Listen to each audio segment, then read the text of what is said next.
China's N.Korea diplomacy appears to have no impact on Little Rocket Man. Washington, Moscow, Reuters. U.S. President Donald Trump dismissed a Chinese diplomatic effort to rein in North Korea's weapons program as a failure on Thursday, while Secretary of State Rex Tillerson said Beijing should do more to limit oil supplies to Pyongyang. In a tweet, Trump delivered another insulting barb against North Korean leader Kim Jong Un, who he called Little Rocket Man and a sick puppy after North Korea test-fired its most advanced missile to date on Wednesday. Russian Foreign Minister Sergei Lavrov said Washington's approach was dangerously provocative. The Chinese envoy, who just returned from North Korea, seems to have had no impact on Little Rocket Man, Trump said on Twitter, a day after speaking with Chinese President Xi Jinping and reiterating his call for Beijing to use its leverage against North Korea. Separately on Thursday, Tillerson welcomed Chinese efforts on North Korea, but said Beijing could do more to limit its oil exports to the country. The Chinese are doing a lot. We do think they could do more with the oil. We're really asking them to please restrain more of the oil, not cut it off completely, Tillerson said at the State Department. China is North Korea's neighbor and its sole major trading partner.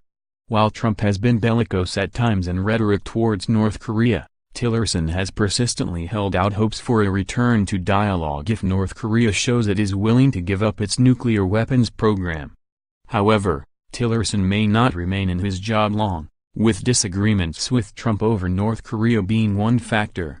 On Thursday, senior Trump administration officials said the White House had developed a plan to replace Tillerson with Mike Pompeo, the director of the Central Intelligence Agency. In spite of Trump's rhetoric and warnings that all options, including military ones, are on the table in dealing with North Korea, his administration has stressed it favors a diplomatic solution to the crisis, which stems from Pyongyang's pursuit of a nuclear-tipped missile capable of hitting the United States. Tensions have flared anew after North Korea said it had successfully tested a new intercontinental ballistic missile on Wednesday in a breakthrough that put the U.S. mainland within range of its nuclear weapons. Trump has pledged more sanctions in response to the latest test, and at an emergency UN Security Council meeting late Wednesday, the United States warned North Korea's leadership would be utterly destroyed if war were to break out.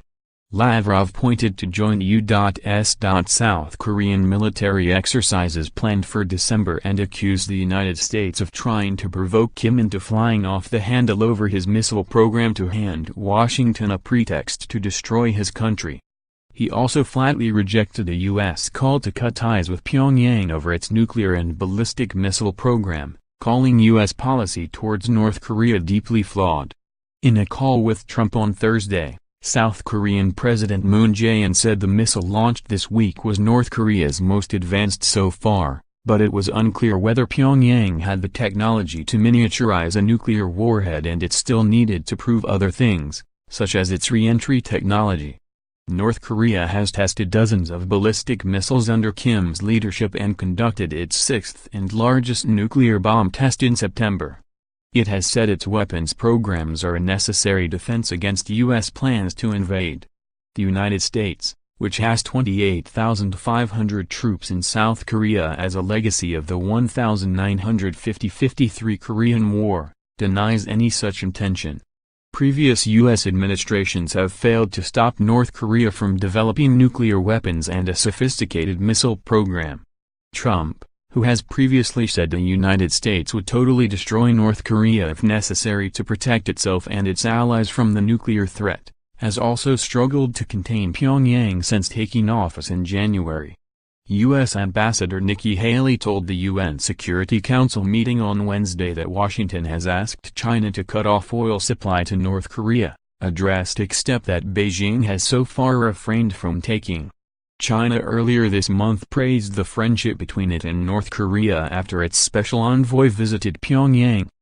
Moscow also sells oil products to North Korea, and thousands of North Koreans work in Russia, sending remittances back to the authorities in Pyongyang. In his remarks on Thursday, Lavrov said Haley's call for the world to isolate North Korea was wrong. "We have already said many times that sanctions pressure has exhausted itself," he said. Reporting by Makini Bryce and Susan Heavey in Washington and Andrew Osborne in Moscow. Writing by David Brunstrom and Susan Heavey. Editing by Francis Carey.